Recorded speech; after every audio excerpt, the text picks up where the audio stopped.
আরেকটা জিনিস, সেটা মৃত সুন্নাত আমল বলা যায়, সেটা হচ্ছে আমাদের ধারণা যে ঈদ উল ফিতরের আগে এবং পরে আমরা যেটা জানি, ঈদ উল ফিতরের সলাতের আগে এবং পরে কোনো নফল সলাত নেই।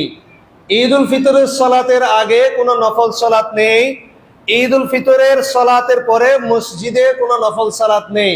তবে রাসূলুল্লাহ সাল্লাল্লাহু আলাইহি ওয়াসাল্লাম তিনি যখন ঈদ উল ফিতরের জামাত শেষ করে ঘরে যেতেন, তিনি 2 রাকাত সুন্নাত 2 রাকাত নফল সালাত আদায় করতেন।